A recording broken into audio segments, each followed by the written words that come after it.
Bonjour et bienvenue dans un nouvel épisode de Comics Code, un épisode de saison, puisqu'il s'agit du best-of de 2023.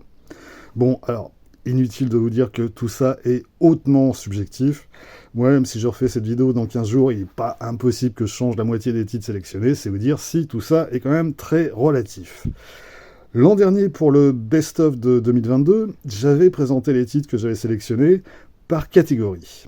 Et cette année, je ne sais pas pourquoi, mais l'idée me plaisait pas. Du coup, j'ai passé un certain temps à me prendre la tête sur comment présenter tout ça. Et finalement, je me suis dit que pourquoi pas faire un abécédaire des meilleurs titres de l'année. Et après avoir fait quelques essais et quelques brouillons, finalement, j'ai abouti à un truc qui, à mon avis, fonctionne pas trop mal. Et donc, sans plus attendre, parce que ça risque déjà d'être assez long comme ça, commençons par Apparition dans le ciel de Berlin-Est de Jeff Loveness, Lisandro Esteren et Patricio Delpech aux couleurs, publié chez 404 Graphiques dans une traduction de Laurent Kessy.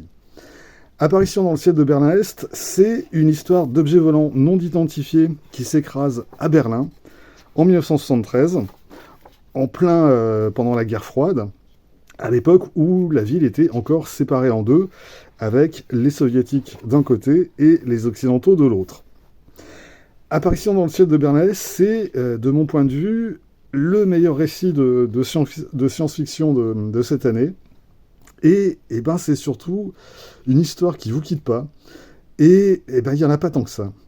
Je veux dire que les thèmes que cette histoire aborde et la manière dont elle les aborde, je trouve qu'ils font vraiment résonance. Ça interroge tout un tas de choses en soi, sur lesquelles on ne s'est pas forcément interrogé avant. Et ça met en perspective pas mal de choses qu'on n'avait pas forcément envisagées sous cet angle. Et au-delà du côté SF du récit, et de son côté espionnage aussi, il est essentiellement question ici de vérité et de mensonges, des raisons pour lesquelles on ment, des compromis qu'on accepte pour défendre telle ou telle cause, des sacrifices aussi qu'on est prêt à faire, et de tout un tas de questionnements du même ordre que les différents protagonistes de cette histoire se prennent en pleine face dans une situation assez extrême. Sur la forme, c'est un très bon récit d'espionnage et de science-fiction, je le redis. Sur le fond, eh ben, c'est le genre de récit qui t'oblige à te poser les mêmes questions que les personnages et à t'interroger sur toi-même, sur ta relation aux autres et au monde. Et de mon point de vue, eh ben, ça en fait une grande œuvre.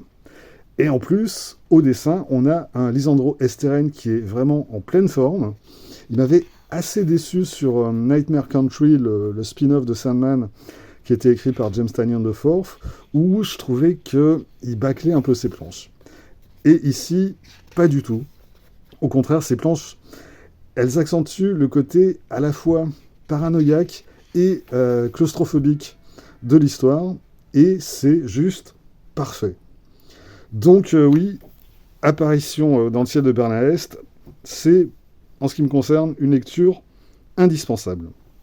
Mais, comme on en est juste à la lettre A et que, de toute façon, je fais ce que je veux, un petit mot quand même sur la réédition chez Delcourt d'Aerosmith, de Kurt Busiek, Carlos Pacheco et Jesus Merino, traduit, là aussi, par Laurent Kessy. Parce que Pacheco nous a quittés il y a un peu plus d'un an maintenant, parce que pour moi c'est vraiment son chef-d'œuvre. Il signe ici des planches que je trouve absolument sublimes, et puis parce que ça n'avait pas été réédité en France depuis 20 ans. Alors que c'est vraiment le genre d'ouvrage qui embellit n'importe quelle bibliothèque.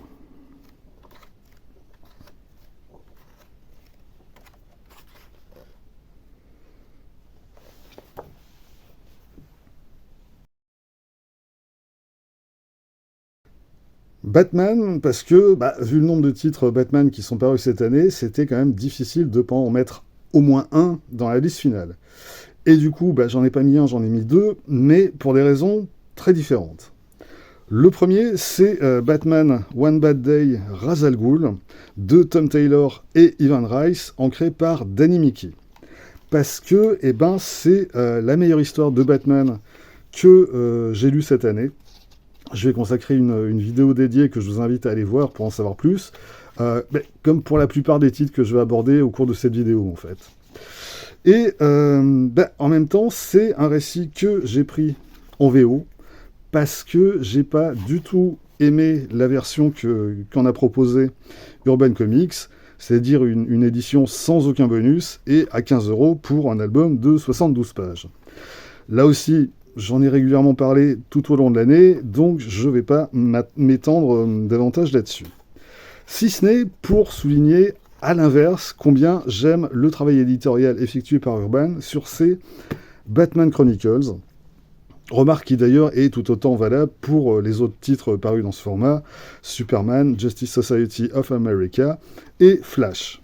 C'est absolument remarquable, c'est sans équivalent aux États-Unis, et c'est juste l'édition définitive de ces épisodes et de ces séries. Vraiment, pour tout ce que Urban a fait autour de ce format, moi je les aime d'amour, voilà, je le déclare ici. Et franchement, ce format, c'est juste un rêve de fan qui est devenu réalité. Parce que si on prend juste les épisodes publiés en tant que tels, faut reconnaître qu'il y a quand même à boire et à manger. Tout ça est très inégal, c'est parfois très daté, ou alors c'est juste des histoires sans intérêt entre deux véritables moments d'histoire des comics. Mais avec tout le travail éditorial qui a été fait autour, la remise en contexte, les anecdotes, etc., même les histoires les moins intéressantes de ces albums, on les perçoit différemment.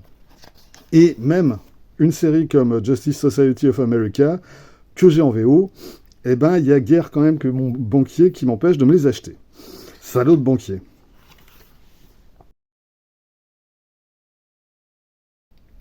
Colder de Paul Tobin et Juan Ferreira, paru chez Comics Initiative dans une traduction d'Arnaud Tomasini. En matière d'horreur, je crois que c'est à peu près ce que j'ai lu de mieux cette année. Le scénario de Paul Tobin est vraiment bon. Il y a beaucoup question de folie et de cauchemars. Des cauchemars qui se matérialisent dans notre monde ou des personnages qui basculent dans un univers cauchemardesque. Mais en fait, c'est quand même surtout le travail de Juan Ferreira qui déchire tout et qui fait de Colder un truc quand même assez incontournable dans le genre. Parce que y a une vraie inventivité graphique qui peut être assez dérangeante parfois. On a des créatures qui ressemblent à rien de ce que j'ai pu voir ailleurs. Alors, clairement, c'est pas une œuvre que j'ai conseillée à tout le monde, mais si vous aimez les BD d'horreur, là, je pense que vous allez autant prendre votre pied que moi. Alors, cette édition, elle réunit les 3 mini-séries que Paul Tobin et Juan Ferreira ont réalisées ensemble. Donc, pour le coup, vous avez vraiment la totale.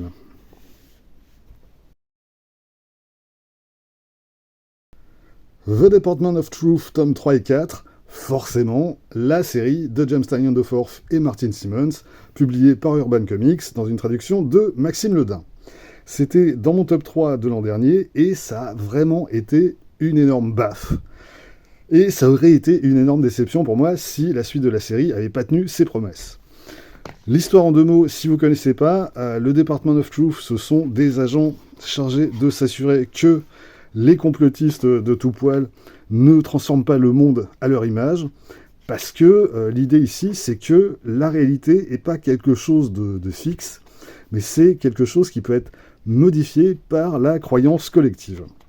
On a donc eu 2 tomes cette année. Le premier, c'est pas Martin Simmons au dessin. Chaque épisode, en fait, est illustré par un artiste différent et revient dans le passé, du Moyen-Âge jusqu'aux années 60. Et dans le tome 4, on reprend le récit principal et on retrouve les héros de James Tynion de Forth qui vont quand même bien morfler. Alors, il y a sans doute moins de surprises dans ces 2 tomes que dans les 2 précédents. C'est normal. James Tynion prend le temps de creuser et de développer davantage tout ce qu'il a mis en place dans les premiers épisodes. Et ça continue d'être passionnant et d'être toujours aussi pertinent dans un monde où quand même les notions de vérité et de réalité sont malmenées chaque jour par certains médias et par certains politiques. Pour l'instant, aux États-Unis, la série est en stand-by, donc là, on a tout ce qui a été publié pour l'instant, mais c'est clair que James Tynion n'en a pas fini avec cette série, donc il n'y a plus qu'à être patient. Echolands, écrit et dessiné par J.H. Williams III, avec un coup de main de W. Alden Blackman au scénar et de Dave Stewart aux couleurs. Ça a été publié en France par Panini et traduit par Laurent Laget. Et c'est quand même une pure masterclass en matière de storytelling. Alors, on connaît J.H. Williams pour son travail sur Promethea ou sur Batwoman notamment, mais là, je crois qu'on passe encore un cap. Il a opté sur cette série pour un format à l'italienne et il l'exploite à la perfection. Cette BD, en vrai, c'est un voyage. On est vraiment emporté par le flot du récit, d'un univers à l'autre, d'un style à l'autre aussi, parce que quasiment chaque personnage a son propre style graphique, et J.H. Williams, il réussit à faire cohabiter tous ces styles différents dans le même cadre. Vraiment, pour les amoureux de bande dessinée, c'est absolument impossible de passer à côté.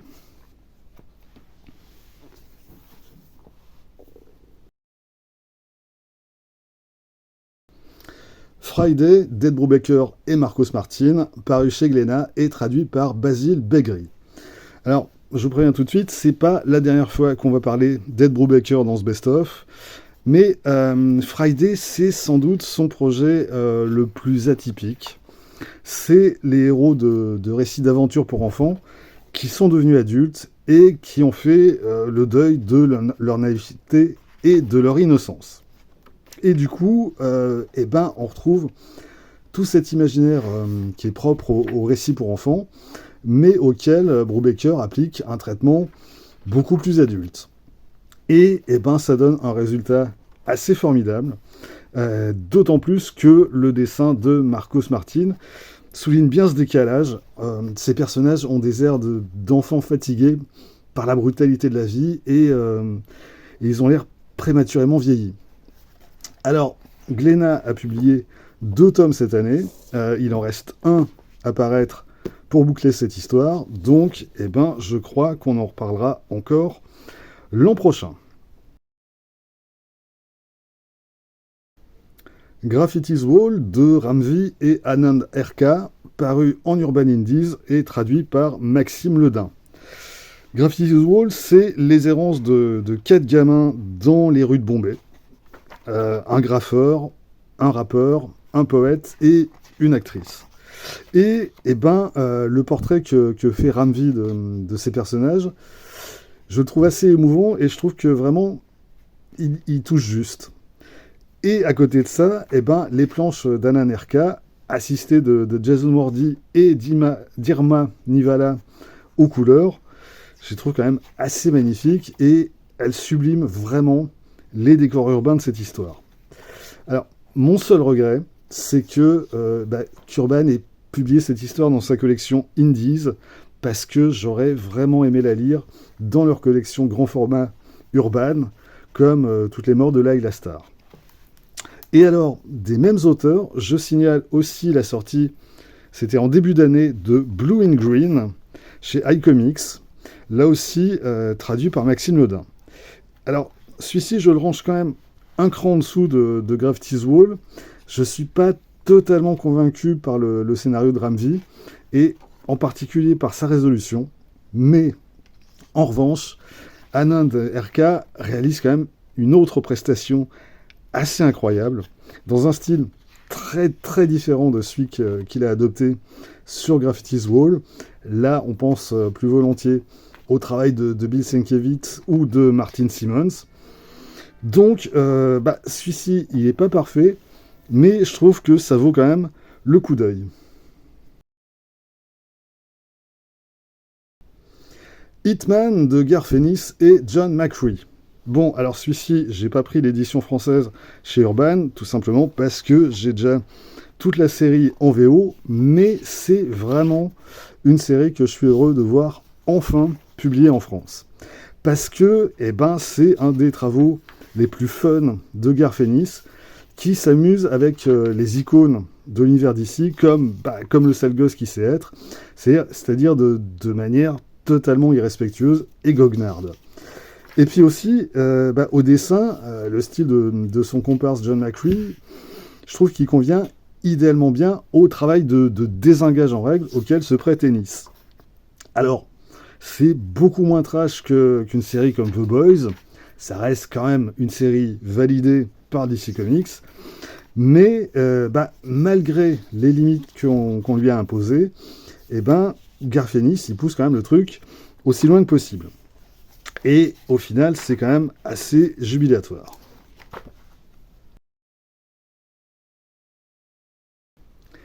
Ice Cream Man, la série fantastico-zinzin de W. Maxwell Prince et Martin Morazzo, mise en couleur par Chris O'Halloran. Alors, la série a débuté aux États-Unis début 2018 chez Image Comics, et il aura donc fallu attendre quand même 5 ans avant de l'avoir débarqué en France chez Huggin et Munnin, qui a publié les 2 premiers tomes. Alors, en ce qui me concerne, j'ai pas eu la patience et j'ai finalement craqué pour l'édition Deluxe, pour la Sunday Edition. Et alors, très honnêtement, si vous lisez en VO, j'aurais tendance à conseiller cette édition plutôt que la version française. Mais bon, dans un format ou dans l'autre, c'est une série que je trouve vraiment intéressante. Ça relève du fantastique, voire de l'horreur, mais dans une version très singulière. Alors, chaque épisode est une histoire indépendante, mais qui se déroule dans la même petite ville américaine, et on y croise à chaque fois un marchand de glace qu'on qualifiera d'inquiétant. Voilà. Et ce personnage du marchand de glace, en fait, souvent, il n'intervient pas directement dans l'histoire principale, mais il est toujours présent aux marges du récit. Alors, les scénarios de W. Maxwell Prince, ils fonctionnent essentiellement sur le côté décalé et sur la bizarrerie des situations, avec de temps en temps une séquence choc parfaitement mise en scène par Martin Morazzo. Ice Cream Man, c'est avant tout de l'horreur d'ambiance. Ça vous plonge dans un univers décalé où à peu près n'importe quoi peut arriver, et en particulier si c'est totalement improbable.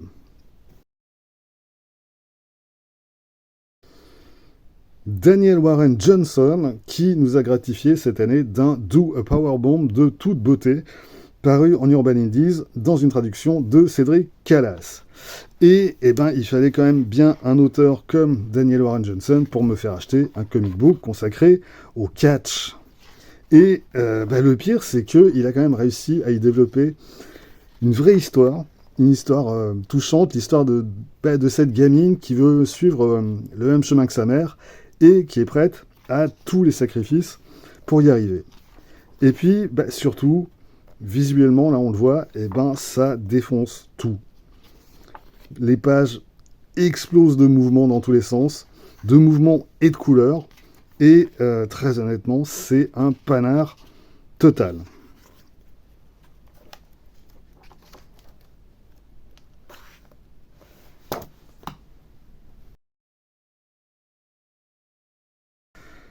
Chroma de Lorenzo De Felici, paru en fin d'année chez Delcourt et traduit par Lucie Kamal.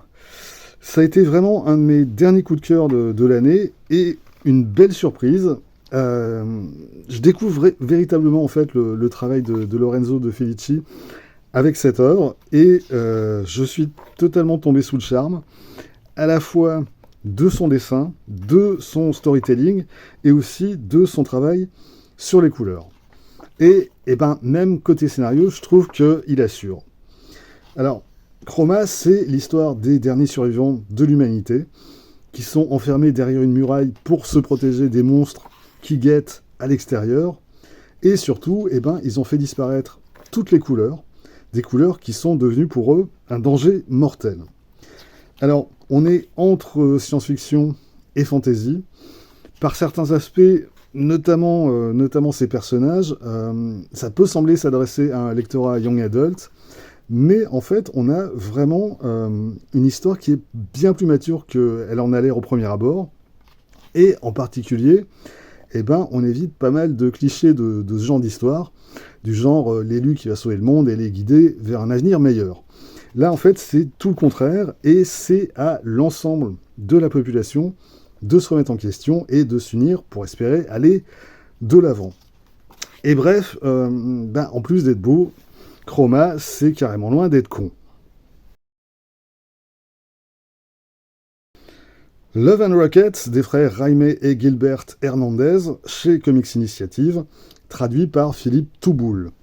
On avait eu les 2 premiers tomes l'an dernier, et cette année, Comics Initiative en a publié 4 de plus, avec toujours le même découpage, c'est-à-dire un album signé Jaime et un album signé Gilbert, ce qui donne des récits quand même assez différents, qui sont souvent plus exubérants et foutraques dans l'univers mis en scène chez Jaime, et qui sont plus intimistes chez Gilbert, mais avec aussi quand même pas mal de similarités entre les styles des 2 frères. Et puis il y a ce côté punk rock et marginal qui est carrément, c'est une philosophie de vie qui habite toute leur œuvre. Alors, c'est très compliqué de parler de Love and Rockets en 2-3 phrases. J'ai toujours pas perdu l'espoir d'en parler de manière beaucoup plus détaillée dans une longue vidéo, ou peut-être plutôt une série de vidéos. Mais bon, Love and Rockets, c'est vraiment, vraiment une institution des comics indés aux États-Unis. Et c'est quelque chose que je vous conseille au moins d'essayer. Ça marchera ou ça marchera pas, mais il me semble que c'est quand même une œuvre trop importante pour qu'on puisse se contenter de passer à côté.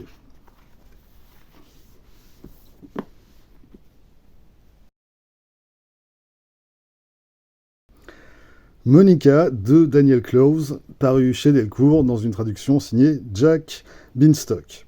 Alors, quand on parle d'institution des comics indés, en voilà une autre. Et Delcourt continue de publier des titres plus anciens de Daniel Clowes, mais là, c'est sa dernière œuvre en date, qui est parue très peu de temps avant aux États-Unis, et je trouve que c'est vraiment un très bon cru. Monica, c'est beaucoup de choses très différentes, et parfois même contradictoires, mais que Clowes a aggloméré au sein du même récit. C'est l'histoire d'une femme à la recherche de ses origines. C'est Daniel Clowes qui pastiche différents types de comics. C'est un récit en partie autobiographique. C'est des images saisissantes et, à l'inverse, de longues plages de calme. Bref, c'est un petit peu tout et son contraire, mais franchement, je comprends qu'on n'arrive pas à rentrer dedans, ou qu'on passe carrément à côté, mais en ce qui me concerne, ça a marché à fond. Je trouve que c'est une des œuvres les plus fascinantes de Daniel Clowes, où à la fois on retrouve toute l'étrangeté qui marque l'ensemble de son œuvre, et puis en même temps il y a quand même quelque chose d'assez unique dans cette histoire. Il y a une émotion totalement assumée que on ne retrouvait pas vraiment dans ses œuvres précédentes. Et bref, pour le dire en une phrase, je trouve que Daniel Clowes vieillit vraiment bien. Night Fever, la dernière œuvre en date des inséparables Ed Brubaker et Sean Phillips, paru chez Delcourt et traduit par Doug Adline. Une œuvre qui est assez en marge de leur production habituelle. On s'éloigne du polar pour une histoire qui est quand même plutôt à la lisière du fantastique. L'histoire d'un agent littéraire assez ordinaire, mais qui, à la suite d'une série de nuits sans sommeil, va se lancer dans une longue errance nocturne, et il va découvrir un monde qui lui est totalement étranger, et il va mener la vie que, peut-être, il n'avait jamais osé mener. Alors c'est une histoire assez troublante, où on flirte en permanence avec les interdits et les tabous, On est quelque part entre fantasme et réalité, et graphiquement, c'est quand même un des plus beaux travaux de Sean Phillips, parfaitement mis en couleur par son fils Jacob. Alors, c'est peut-être une histoire qui parlera davantage à des lecteurs d'un certain âge, et il y a quand même des chances que ça s'apprécie mieux à 40 ans qu'à 20.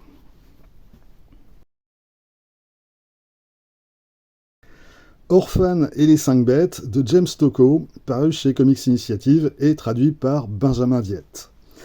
Orphan et les 5 bêtes, comme Do a Powerbomb de Daniel Warren Johnson, c'est d'abord un choc visuel que tu te prends en pleine tronche. Et en plus, il y a vraiment une parenté évidente entre le style de Johnson et celui de Stokoe. Et là aussi, on a une histoire qui est en parfaite adéquation avec son dessin. On a un truc qui est totalement outrancier. C'est l'histoire d'une guerrière du Japon médiéval qui va défier et affronter 5 créatures délirantes qui sont en fait les anciens disciples de son mentor et qui sont retournés contre lui. Et on a vraiment droit à des pages, mais de fous furieux, qui pètent dans tous les sens, qui sont gorgés jusqu'à la gueule de détails incroyables. Et on a des scènes de combat absolument hallucinantes qui poussent tous les curseurs au-delà de la limite autorisée. Alors, le seul truc qui est quand même un poil frustrant, c'est qu'il s'agit là seulement du premier volume, et que James Stokoe, il a quand même l'air de traîner pour nous offrir la suite. Mais en attendant, c'est vraiment un bouquin qui se dévore.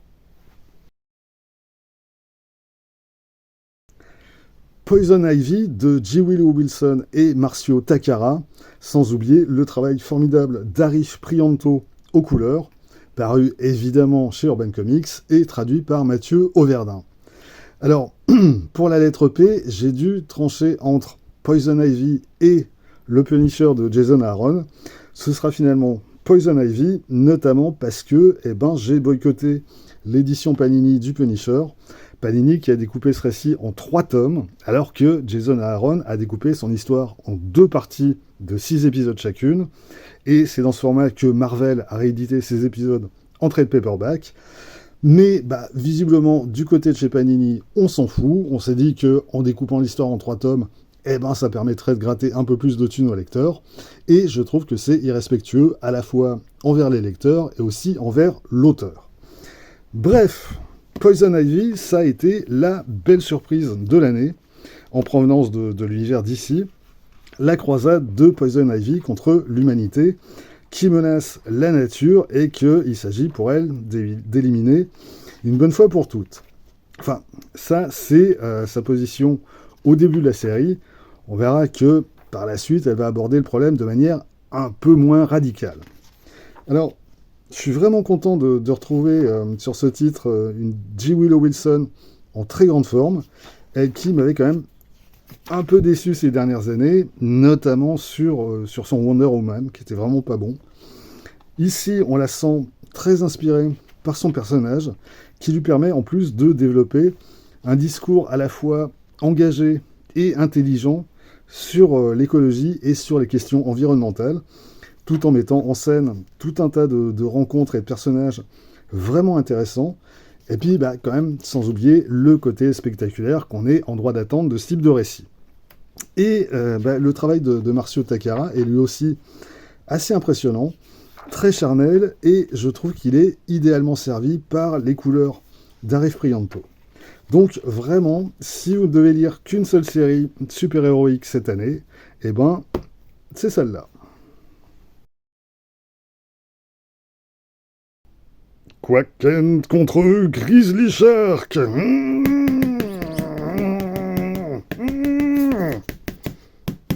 Mais je sais, c'est n'importe quoi. Mais bon, va me trouver un comic book qui commence par un Q. Puis en plus, le jet était déjà pris par Graffity's Wall. Sauf que, je pouvais décemment pas faire l'impasse sur Grizzly Shark, écrit et dessiné par Ryan Otley, le dessinateur d'Invincible. C'est marqué dessus. Paru donc chez Comics Initiative et traduit par Benjamin Viette. Alors, cherchez pas, vous trouverez pas plus con que ce Grizzly Shark. mais con dans le bon sens. Parce que oui, il peut y avoir un bon sens à l'adjectif con. Et en l'occurrence, voilà, vous l'avez sous les yeux. Grizzly Shark, c'est du grand n'importe quoi. C'est un requin qui rôde dans la forêt et qui bouffe tout ce qui saigne. Mais c'est un truc qui est constamment inventif dans sa mise en scène et dans ses situations, avec aussi quand même une belle collection de débiles au programme. Je pense que si on additionne le QI de l'ensemble des personnages, on doit approcher celui d'une palourde déscolarisée. C'est dire si quand même ils sont gratinés. Et en plus, Ryan Notley ne respecte strictement rien, même pas les bébés. Et un homme qui déteste les enfants ne peut pas être foncièrement mauvais.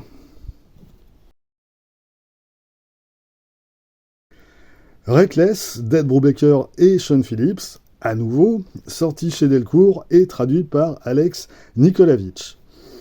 C'est la suite, mais pas la fin de cette série, dont les tomes 4 et 5 sont parus cette année. Et ici, on retrouve Brubaker et Phillips dans un registre quand même plus familier que dans Night Fever. Là, on est dans le domaine du polar, avec son personnage d'enquêteur un peu paumé, Ethan Reckless, et son assistante Anna, qui d'ailleurs tient le premier rôle dans Ce fantôme en toi, le 4e tome. Mais au-delà du côté polar, qui souffre parfois d'une intrigue un petit peu trop linéaire, ce qui reste vraiment intéressant dans cette série, c'est la manière dont Ed Brubaker revisite le passé récent des États-Unis, essentiellement les années 60 et 70, et qui tente d'aller au-delà de la vision mythique et idéalisée qu'on peut avoir de cette période, pour mettre à nu en fait la réalité et toute la noirceur que cette période pouvait receler. Parce que derrière l'utopie hippie sont quand même cachés deux véritables monstres que Ed Brubaker s'évertue ici à mettre en pleine lumière. Et de mon point de vue, ça en fait une des réussites majeures d'Ed Brubaker et de Sean Phillips. Sabertooth et Sabertooth and the Exile, sa suite, de Victor Laval et Leonard Kirk, paru chez Panini dans son titre Destiny of X. J'ai au moins 6 mois de retard sur mes lectures de Destiny of X. Pourtant, on y trouve quand même de bonnes choses, en particulier Immortal X-Men de Kieron Gillen et X-Men Red de Al Ewing. Mais il y a quand même un truc que j'ai réussi à lire en VO et qui a été une vraie bonne surprise, c'est ces 2 mini-séries consacrées à Sabertooth. Au scénario, on a Victor Laval, qui est un écrivain de science-fiction et de fantastique, et qui, à travers le personnage de Sabertooth, met en fait en lumière toutes les zones d'ombre de l'utopie mutante, et il fait apparaître tous ses laissés pour compte et ses marginaux. Et au dessin, on a un Leonard Kirk en très grande forme. Leonard Kirk, qui est un artiste que j'aime beaucoup, et qui, à mon avis, n'est pas reconnu à la hauteur de son talent. Alors, promis, pendant mes prochains congés, je vais rattraper mon retard de lecture sur Destiny of X, et on en reparlera à ce moment-là.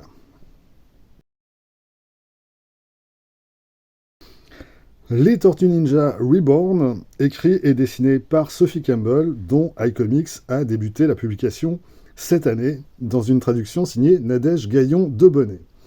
Alors, cette année, j'ai vraiment commencé à me plonger dans l'univers des Tortues Ninja, alors que depuis plus de 30 ans, en fait, je me contentais de piocher quelques récits par-ci par-là. Et ça tombe au moment où Sophie Campbell reprend la série en main, et ça tombe bien parce que j'aime beaucoup le style de Sophie Campbell. Et que ce soit niveau de scénario ou niveau de dessin, ce premier tome m'a pas déçu du tout. Je trouve que les planches de Sophie Campbell sont vraiment très belles. Elle a un trait extrêmement précis, et en même temps des planches qui sont très riches, qui sont très détaillées.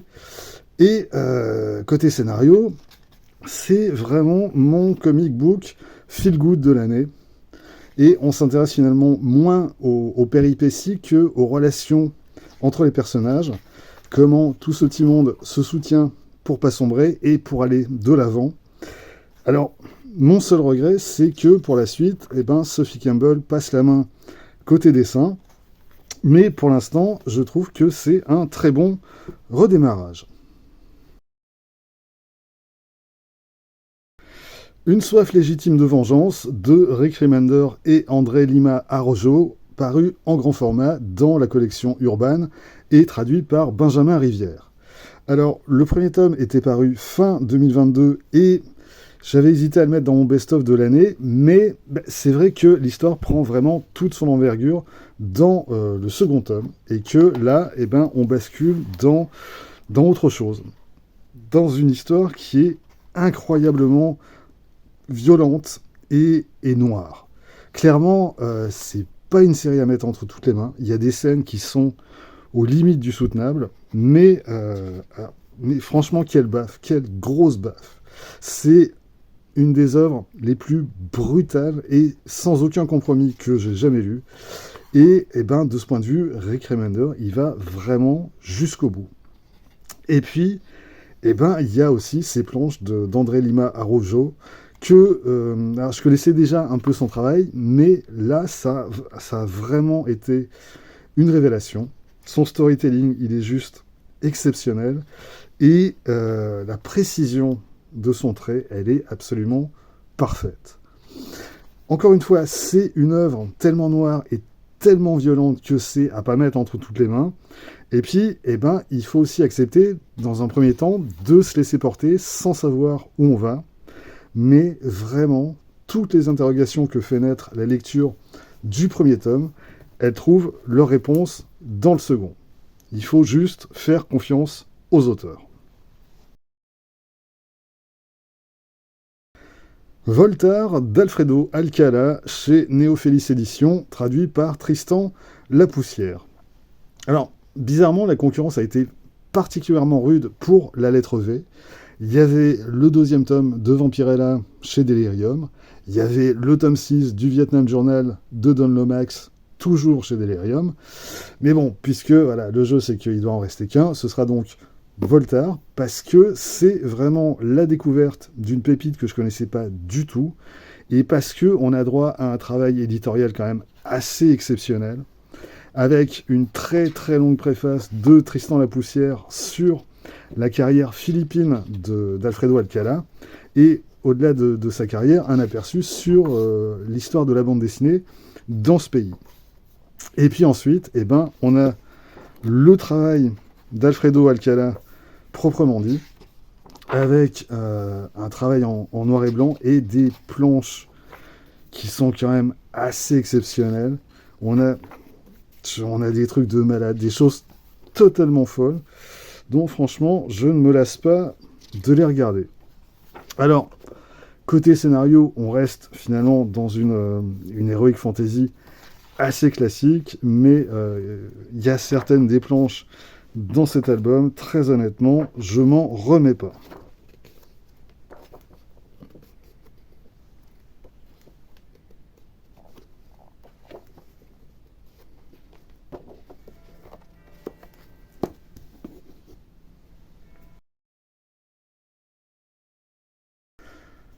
Wonder Woman Historia, écrit par Kelly Sue DeConnick, dessiné par Phil Jiménez, Gene A. et Nicolas Scott, est paru dans la collection Black Label chez Urban Comics et traduit par Thomas Davier. Kelly Sue DeConnick signe ici un récit qui est ouvertement et résolument féministe, qui raconte la naissance des Amazones et leur révolte contre les dieux de l'Olympe, et le prix qu'elles devront payer pour s'affranchir de leur tutelle. Le scénario, je le trouve assez remarquable dans son déroulement. Et côté dessin, en fait, chacun des 3 épisodes est dessiné par un artiste différent. Et chacun donne un rendu très différent à la partie qu'il illustre et qui est en fait en parfaite adéquation avec le propos de la scénariste et la progression de l'histoire. Et de mon point de vue, c'est vraiment ce qui s'est fait de mieux autour du personnage de Wonder Woman depuis le Dead Earth de Daniel Warren Johnson.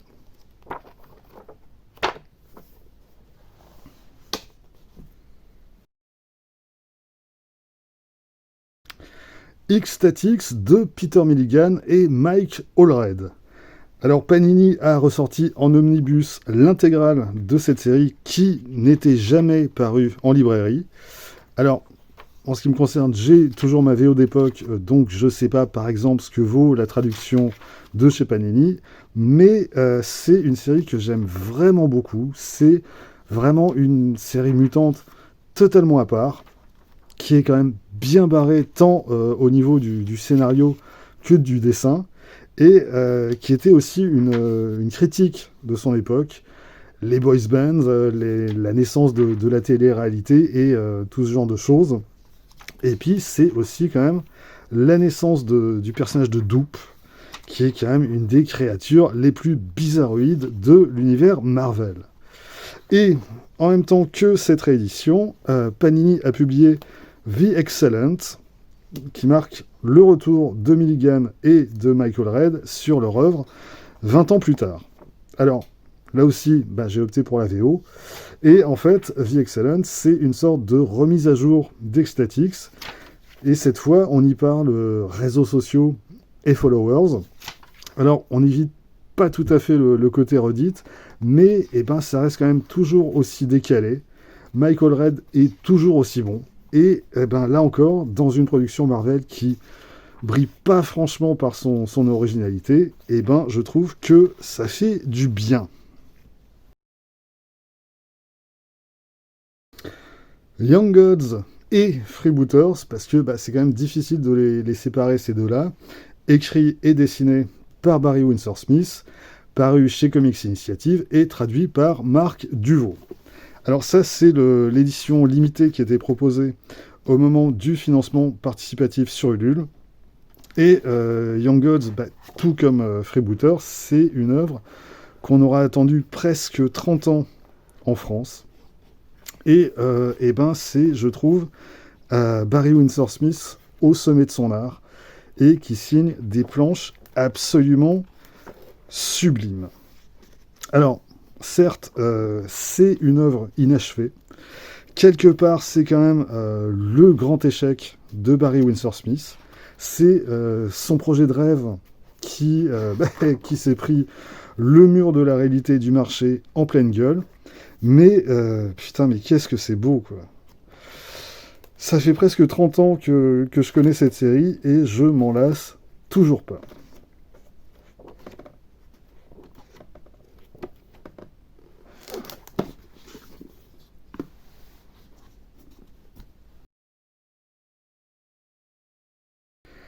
Chip Zdarsky. Avec un Z, à part Zorro et Zobby la mouche, il n'y avait quand même pas 36 possibilités. Bon alors, pas Chip Zdarsky pour l'ensemble de son œuvre. Il m'a beaucoup déçu sur Stillwater. Son Batman, je suis seulement à moitié convaincu. Et son Daredevil, là aussi, je reste sur ma faim. Par contre, il y a une de ses œuvres que j'ai beaucoup aimée, c'est Public Domain, qu'il a écrite et dessinée, parue en Urban Indies et traduite par Jérôme Wiki. Et c'est une très belle déclaration d'amour aux comics, à travers l'histoire de cet artiste qui a créé un personnage de super-héros qui rapporte aujourd'hui des milliards à ses producteurs hollywoodiens, pendant que lui continue de mener une vie ordinaire. Ça aurait pu donner une œuvre revendicatrice et revancharde, et en fait, pas du tout. Zdarsky a opté pour une approche beaucoup plus apaisée, alors qui ne fait pas l'impasse sur toutes les pratiques déplorables du monde de l'édition aux États-Unis, mais qui leur adresse un bon doigt d'honneur et qui vient nous rappeler à nous lecteurs pourquoi, malgré tout, on aime les comics presque autant que Chip Zdarsky les aime. Et puis, pour finir, mention spéciale à une autre des œuvres de Chip Zdarsky, New Burn, dessinée par Jacob Phillips. Là aussi, c'est paru en Urban Indies et c'est toujours traduit par Jérôme Wiki. Et c'est du très bon polar qui met en scène ce personnage très trouble baptisé Easton Newburn, un ancien flic qui se retrouve en fait à bosser pour les clans mafieux new-yorkais et à les empêcher de s'entretuer et surtout pour éviter de faire des victimes collatérales. Je trouve que le scénario est dans l'ensemble assez malin. Et puis, au dessin, il me semble que Jacob Phillips s'impose comme le digne héritier de son père. Et en plus, j'ai eu la chance de le rencontrer cette année et de me faire faire cette très belle dédicace. Voilà pour ce best-of 2023, encore une fois, totalement subjectif. J'ai fait aussi court que possible pour chaque titre, histoire d'éviter que cette vidéo dure 2 heures. Mais si vous allez faire un tour sur la chaîne, vous verrez que j'ai déjà consacré une vidéo plus détaillée à la plupart des titres que j'ai passés en revue. Donc, n'hésitez pas à aller y jeter un œil. Cette année, j'ai publié sur la chaîne une petite centaine de vidéos et j'espère que vous y trouverez votre bonheur. En attendant, c'est tout pour aujourd'hui. C'est pas encore tout à fait tout pour cette année puisqu'il me reste à faire les vidéos consacrées aux sorties de janvier. En fait, ça n'arrête jamais ce truc. En tout cas, d'ici là, n'hésitez pas à venir partager dans les commentaires vos coups de cœur de l'année. Ça me plairait beaucoup d'échanger avec vous autour de vos sélections. Vous pouvez aussi évidemment vous abonner, partager cette vidéo sur les réseaux sociaux. Vous pouvez aussi désormais retrouver les lectures de Quack Kent sur Instagram et avoir ainsi un aperçu du thème des prochaines vidéos. Et vous pouvez surtout lire des comics. Soyez sages et à bientôt.